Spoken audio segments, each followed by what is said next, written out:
Determination of soil microbial activity. Soil microorganisms are the smallest organisms living in the soil, which are lesser than 0.1 mm diameter. They indicate an extreme diversity and abundance. Bacteria, fungi, algae, and cyanobacteria are some of them. Rhizosphere shows the highest activities of soil microorganisms. Soil microorganisms contribute to a greater variety of important and plant growth promoting activities. Few of them are mentioned in the slide. Soil microbial activity is a microbiological process of soil microorganisms. Is the potential indicator of soil quality. As plants rely on soil microorganisms to mineralize organic nutrients for growth and development. It can be determined by soil respiration. Respiration activity depends on several factors as type of substrate, moisture content of soil, temperature, pH, and so on. As we all know, carbon dioxide released due to the microbial metabolism activities is a strong indicator of measuring soil microbial activity. Soil respiration. Soil respiration is a measure of the carbon dioxide released from the soil. It is released as a result of decomposition of soil organic matter and plant litter by soil microbes and through plant roots and soil fauna. It is an important indicator of soil health because it measures the level of microbial activity and the content and decomposition of soil organic matter. This is the brief procedure of the practical.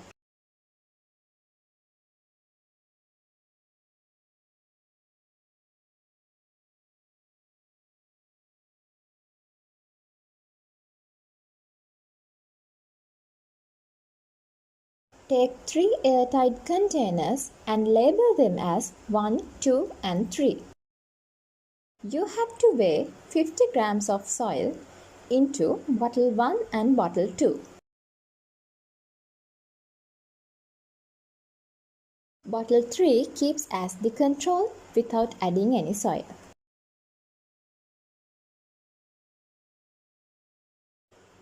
Next, add 10 milliliters of distilled water into bottle 1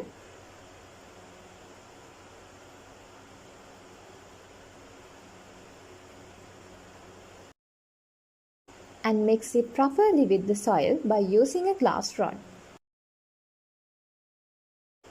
Then add 10 milliliters of 0.1 m glucose solution into bottle 2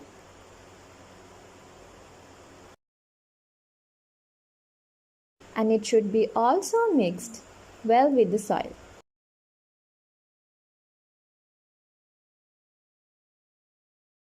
You have to prepare 3 pair of sodium hydroxide and distilled water vials. Take 5 milliliters of distilled water into separate 3 vials.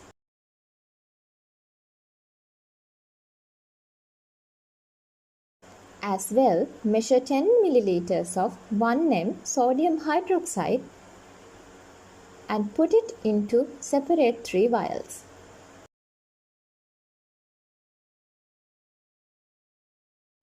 Keep 1 sodium hydroxide vial and 1 distilled water vial in each bottle separately.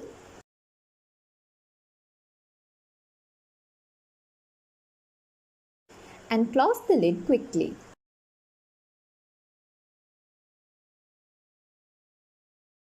Then incubate these bottles in dark at room temperature for 1 week period. After 1 week incubation period, you can proceed the titration. Here we have to fill the burette by using 0.5 m HCl solution. Then open the bottle 1 .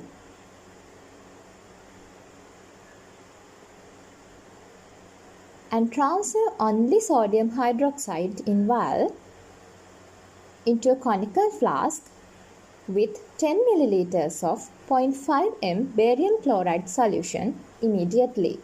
You can see the white color precipitation. Then add 2 to 3 drops of phenolphthalein indicator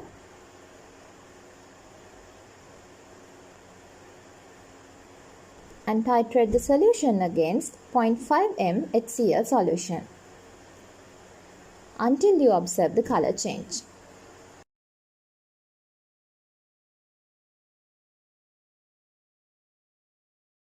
You have to follow the exact similar procedure for the sodium hydroxide vials in the samples named as 2 and 3.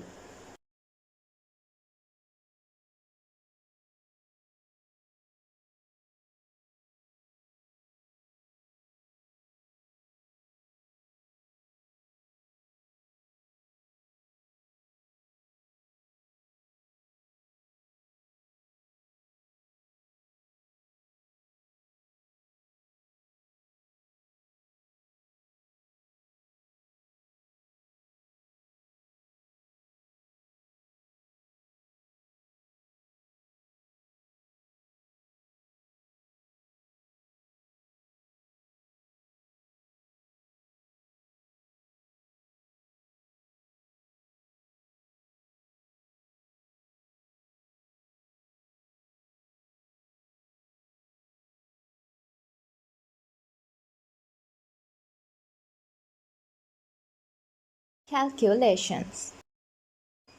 Due to the microbial respiration, soil carbon oxidized into carbon dioxide, which is reacted with sodium hydroxide in the vials by resulting sodium carbonate and water.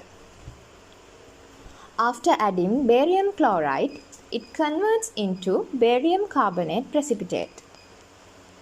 Then, remaining sodium hydroxide could be determined by a back titration against 0.5 m HCl solution with the presence of phenolphthalein indicator until observe a color change from pink to colorless.